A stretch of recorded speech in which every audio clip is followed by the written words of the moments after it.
कहते हैं कि मेवात का मुसलमान जब बेदार हुआ तो भारत को तोहफे में आजादी मिली। मेवात इस समय भले ही सांप्रदायिकता की चपेट में हो और उसे बदनाम करने की कोशिशें जोरों पर हों, लेकिन भारत की आजादी और उसकी अस्मिता के लिए यहाँ के मुसलमानों ने अपना सब कुछ कुर्बान कर दिया। भारत की आजादी में मेवात के मुसलमानों ने निर्णायक भूमिका निभाई। 1857 के विद्रोह में जब पूरे भारत में अंग्रेजों के खिलाफ बगावत की लहर उठी तो उसे खून से सींचने का काम मेवात के मुसलमानों ने किया था। अंग्रेज मेवात के मुसलमानों को अपना सबसे बड़ा दुश्मन मानते थे, क्योंकि ये मेवाती मुसलमान ही थे जिन्होंने कभी मुगलों की सत्ता कबूल नहीं की, तो फिर इंग्लिस्तान से आए हुए इन अंग्रेजों की क्या औकात थी। गुड़गांव में मौजूद ऐतिहासिक डॉक्यूमेंट में एक अंग्रेज लिखता है कि मेवात के मुसलमानों ने तो साल 1800 के शुरू से ही हमारी नाक में दम कर रखा है। इन्होंने 1803 में अंग्रेजों और मराठों के बीच हुए जंग में जितना नुकसान पहुंचाया उतना किसी ने नहीं पहुंचाया। अंग्रेजी फौज अब इनको अपना दुश्मन मानती है। जिस वक्त भारत के लोगों ने आजादी का ख्वाब देखना भी शुरू नहीं किया था, उस वक्त मेवात के लोग अंग्रेजों से जंग कर रहे थे।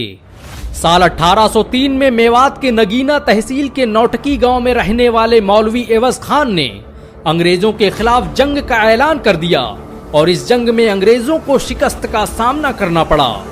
टीपू सुल्तान की शहादत के बाद ये मेवाती ही थे जो भारत की आजादी की मशालें बुलंद किए हुए थे।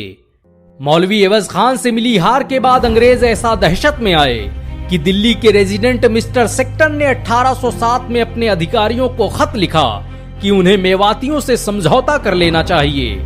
हालांकि ये अंग्रेजों की चाल थी और वो सही वक्त पर मेवातियों के कत्लेआम का इंतजार कर रहे थे और नवंबर 1857 उनके इसी ख्वाब के पूरा होने का दिन था।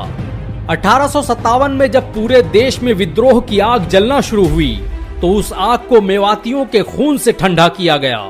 इतिहासकार लिखते हैं कि मेवात से दिल्ली जाने वाली सड़क के हर कोने पर मुसलमानों की लाशों के ढेर लगे हुए थे।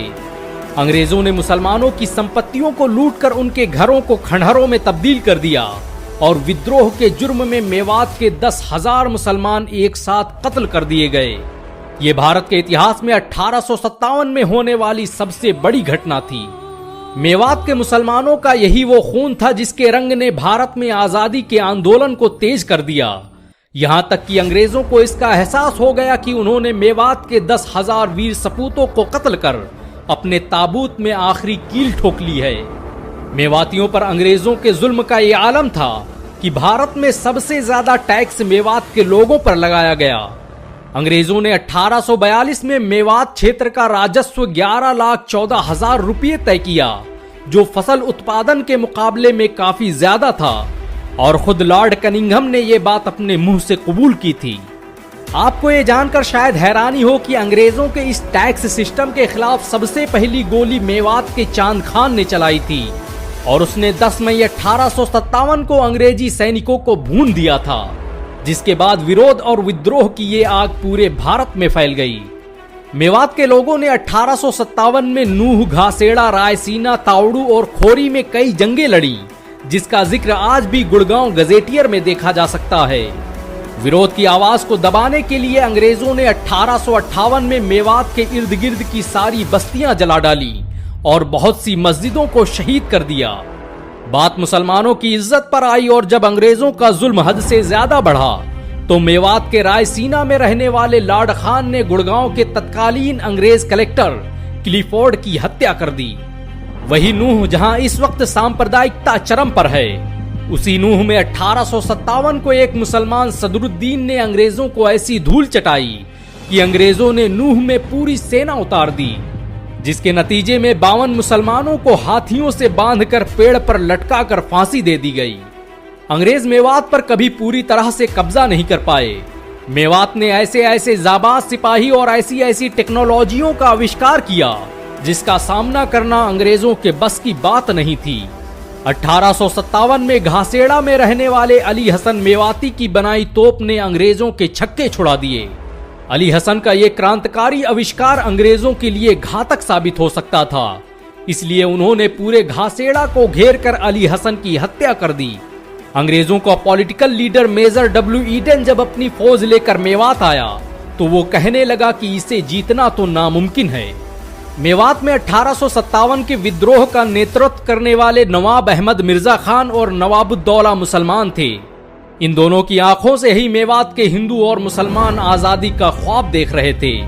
इस पूरे विद्रोह का नेतृत्व उन्हीं मौलवियों के हाथ में था जिन्हें आज शक की निगाहों से देखा जाता है। जिस वक्त मेवात के मुसलमान भारत की आजादी के लिए जंग कर रहे थे, उसी वक्त मौलवी नूर अली, मौलवी मोहम्मद मुरीद, मौलाना अबुल हसन अफगानी, हजर खस्तीवाला और डॉक्टर नजर मोहम्मद बादशाहपुरी जैसे लोग मेवात आकर उनकी हौसला अफजाई कर रहे थे। मेवात ने भारत को बहुत से राजनेता और स्वतंत्रता सेनानी दिए। आजादी के महान नायक अब्दुल हई का जन्म मेवात के धुड़ावली गांव में ही हुआ था। उन्होंने महात्मा गांधी के साथ मिलकर आजादी के आंदोलन को पूरे भारत में फैलाने में निर्णायक भूमिका निभाई। 1947 में जब बंटवारे के वक्त मेवात में मुसलमानों का कत्लेआम किया जाने लगा, तो ये अब्दुल हई ही थे जिनके कहने पर गांधी जी मेवात आए और उन्होंने मुसलमानों को विस्थापित होने से रोका। जिन मुसलमानों ने भारत की आजादी के लिए अपना सब कुछ कुर्बान कर दिया, उन मुसलमानों के कत्लेआम को देखना गांधी के लिए किसी सदमे से कम नहीं था। उन्होंने 19 दिसंबर 1947 को मेवात आकर 5 लाख लोगों की भीड़ को मुखातिब करते हुए कहा कि तुम लोग इन मुसलमानों के साथ क्या कर रहे हो? तुमने साथ मिलकर भारत की आजादी की लड़ाई लड़ी और अब तुम धर्म की बुनियाद पर लोगों को कत्ल कर रहे हो, मस्जिदों और इबादत गाहों को तोड़ रहे हो। इस जंग को खत्म करो। और मुसलमानों, मैं तुमसे कहता हूं कि तुम्हारी हिफाजत की जिम्मेदारी अब सरकार की है। गांधी के मेवात आने का देश के बहुसंख्यक समाज पर क्या असर पड़ा ये तो पता नहीं, लेकिन मुसलमानों ने जरूर पाकिस्तान जाने से इनकार कर दिया और उन्हें पाकिस्तान न जाने की सजा भी मिली।